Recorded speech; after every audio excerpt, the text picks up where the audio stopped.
1110060. Di sini saya akan menjelaskan materi pembelajaran IPA MI atau SD kelas 5 semester 1 bab 3 tentang tumbuhan hijau. Tumbuhan hijau merupakan hal yang terpenting bagi makhluk hidup, contohnya manusia, hewan, dan lain sebagainya. Nah, di sini saya lebih menjelaskan ke proses fotosintesis yang terjadi pada tumbuhan hijau. Apa itu fotosintesis? Fotosintesis adalah proses pembuatan makanan pada tumbuhan hijau. Fotosintesis sangat memerlukan cahaya matahari, klorofil, karbon dioksida, dan air. Nah, ternyata proses fotosintesis juga sudah tertera di dalam ayat Al-Quran pada surah Al-An'am ayat 99 yang artinya, dan dialah yang menurunkan air hujan dari langit, lalu kami tumbuhan dengan air itu segala macam tumbuh-tumbuhan. Maka kami keluarkan dari tumbuh-tumbuhan itu tanaman yang menghijau. Kami keluarkan dari tanaman yang menghijau itu butir yang banyak, dan dari mayang korma yang mengurai, tangkai-tangkai yang menjulai, dan kebun-kebun anggur. Dan kami keluarkan pula zaitun dan delima yang serupa dan yang tidak serupa. Perhatikanlah buahnya di waktu pohonnya berbuah, dan perhatikanlah kematangannya. Sesungguhnya pada yang demikian itu ada tanda-tanda kekuasaan Allah bagi orang-orang yang beriman. Nah, di sini saya ada video tentang penjelasan proses fotosintesis. Berikut videonya. Lebih dari setengah daratan Indonesia yang sangat luas adalah hutan, yang terdiri dari pepohonan dan tumbuh-tumbuhan.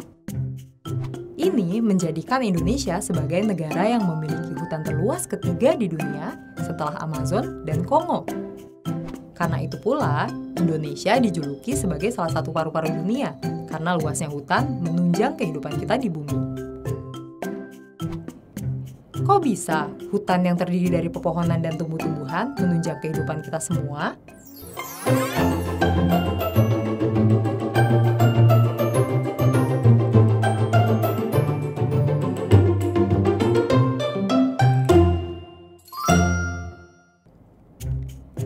Tumbuhan tidak dapat makan seperti manusia. Mereka tidak memiliki sistem pencernaan, bahkan tidak memiliki mulut. Mereka sebenarnya bisa membuat makanannya sendiri dan mendapatkan energi langsung dari lingkungan sekitarnya. Seluruh tumbuhan membutuhkan 3 hal dasar untuk membuat makanan, yaitu air, karbon dioksida, dan cahaya matahari. Bagian akar pada tumbuhan membantu memperoleh air dari bawah tanah dan mengirimnya bersama mineral ke batang, daun, dan seluruh bagian tanaman. Karbon dioksida yang tidak lain adalah gas yang kita temukan di udara, kemudian akan masuk ke dalam tumbuhan melalui lubang kecil yang terletak di bagian bawah daun yang kita sebut stomata. Tumbuhan akan membuat makanan berupa gula dari air dan karbon dioksida yang telah diperolehnya dengan menggunakan mesin khusus yang hanya dimiliki oleh tumbuhan, yaitu klorofil. Klorofil dapat menangkap energi dari cahaya matahari dan menggunakannya untuk mengubah air dan karbon dioksida menjadi gula. Proses ini yang kita sebut sebagai fotosintesis, yang diambil dari kata foto yang artinya cahaya dan sintesis yang artinya pembentukan. Gula yang dihasilkan dapat digunakan langsung oleh tumbuhan atau disimpan dalam bagian lain seperti buah yang sering kita konsumsi. Selain gula, produk lain dari fotosintesis adalah gas oksigen yang akan keluar melalui stomata ke udara. Kemudian kita hirup dan gunakan untuk bernafas. Sekarang kita tahu, tumbuhan menggunakan air dan karbon dioksida dari lingkungan untuk membentuk gula dan oksigen yang penting untuk kita.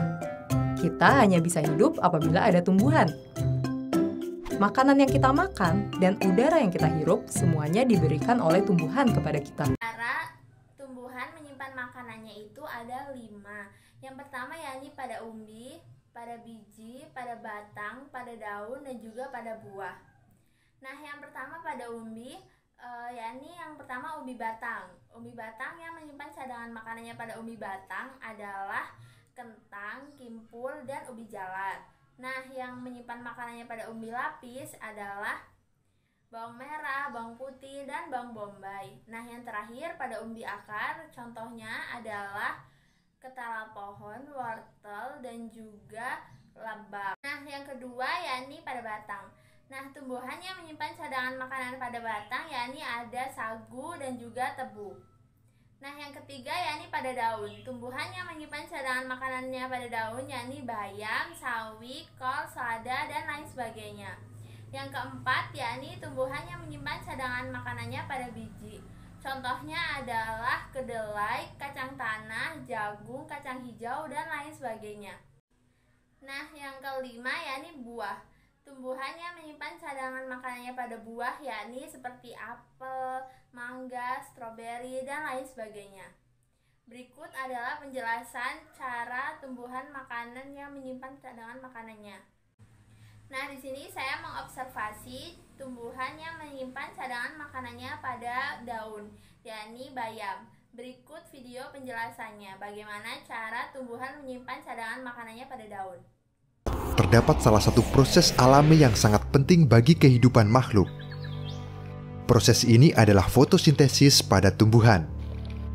Fotosintesis bermula dari bagian bawah tumbuhan yaitu akar. Akar akan menyerap air yang berada di tanah melalui pembuluh kayu atau xilem dan membawanya naik melewati batang dan kemudian menuju ke daun.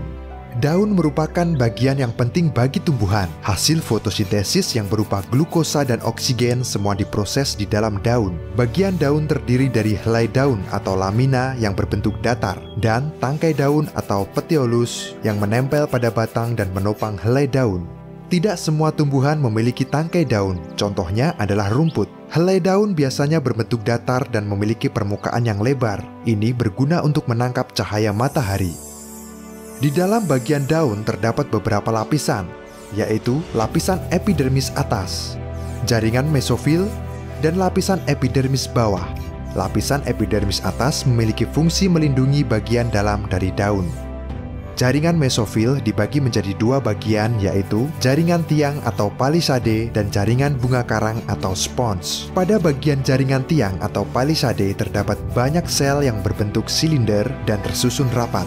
Di dalamnya terdapat banyak kloroplas. Sedangkan pada jaringan bunga karang atau spons memiliki susunan sel yang lebih longgar. Di bagian ini juga terdapat berkas pembuluh angkut yang terdapat pada tulang daun, di mana fungsinya adalah sebagai alat transport dan juga penguat daun. Di dalam berkas pembuluh angkut terdapat xilem atau pembuluh kayu, berguna untuk membawa serapan air menuju daun, dan floem berguna untuk menyalurkan hasil fotosintesis dari daun ke bagian yang lain. Bagian paling bawah adalah bagian epidermis bawah. Di sini terdapat banyak lubang yang disebut dengan stomata. Masing-masing stomata dikelilingi oleh dua sel penjaga untuk mengatur terbuka dan tertutupnya stomata. Karbon dioksida di lingkungan sekitar akan diserap melalui stomata, kemudian masuk ke dalam jaringan bunga karang atau spons. Selanjutnya, molekul air serta karbon dioksida dibawa ke jaringan palisade dan masuk ke dalam sel berbentuk silinder. Kloroplas kemudian menyerap kedua molekul ini. Kloroplas memiliki membran ganda yang mengelilingi stroma. Terdapat pula tumpukan membran tilakoid yang membentuk grana. Klorofil terdapat pada membran tilakoid. Klorofil hanya menyerap cahaya warna ungu, merah, dan biru karena warna ini memang lebih baik dari warna lain. Warna hijau pada klorofil adalah cahaya hijau yang tidak diserap oleh daun dan akhirnya sampai pada mata kita. Itulah kenapa daun berwarna hijau. Di dalam proses fotosintesis akan terjadi reaksi terang dan reaksi gelap. Reaksi terang berlangsung pada bagian grana dengan sumber energi cahaya matahari. Hasil dari reaksi ini adalah O2, ATP, dan NADPH2. Sedangkan reaksi gelap berlangsung pada bagian stroma dengan sumber energi hasil reaksi terang yaitu ATP dan NADPH2. Hasil dari reaksi gelap adalah zat makanan yang berupa glukosa. Oksigen dan glukosa selanjutnya akan menyebar keluar dari kloroplas. Untuk glukosa akan diangkut melalui floem menuju ke seluruh bagian tumbuhan untuk makan dan pertumbuhan. Sedangkan untuk oksigen akan tersebar keluar melalui stomata. Oksigen ini adalah bagian yang sangat penting untuk kelangsungan hidup makhluk di bumi. Salah satunya yaitu untuk bernafas. Udara di sekitar juga akan menjadi lebih bersih dan segar. Oleh karena itu, mari kita jaga tumbuhan dengan merawatnya dan tidak menebang pohon sembarangan untuk menjaga kehidupan makhluk yang ada di bumi. Yang Nah, selanjutnya mari kita eksperimen atau percobaan fotosintesis pada bayam. Yang pertama, siapkan bayam beserta akar-akarnya. Yang kedua, siapkan botol bekas yang ada di rumah kalian masing-masing. Nah, yang ketiga, yakni siapkan air. Nah, yang terakhir atau yang keempat, siapkan cahaya matahari. Yang terik ya guys. Nah, langkah yang pertama yakni masukkan air tadi ke dalam botol bekas yang sudah kalian siapkan. Masukkannya pelan-pelan ya guys, supaya tidak tumpah. Nah, langkah yang selanjutnya yakni masukkan tanaman bayam tadi ke dalam botol. Cara memasukkannya seperti itu ya guys. Nah, setelah dimasukkan tadi bayamnya, kita keluar rumah untuk dijemur di bawah sinar matahari 10-20 menit.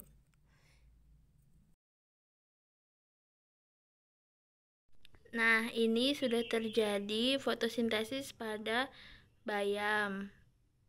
Nah, tuh jika dilihat terdapat gelembung-gelembung yang keluar dari batang. Nah, itu disebut dengan proses fotosintesis. Mungkin kalau dari layar HP kurang begitu terlihat, tapi kalau dilihat nyata itu terlihat sekali guys. Nah, jadi percobaan atau eksperimen berhasil. Yeay. Nah, kesimpulannya fotosintesis sangat memerlukan bantuan dari cahaya matahari ya teman-teman. Nah, itulah penjelasan dari saya. Kurang lebihnya saya mohon maaf. Kepada Allah saya mohon ampun. Wassalamualaikum warahmatullahi wabarakatuh.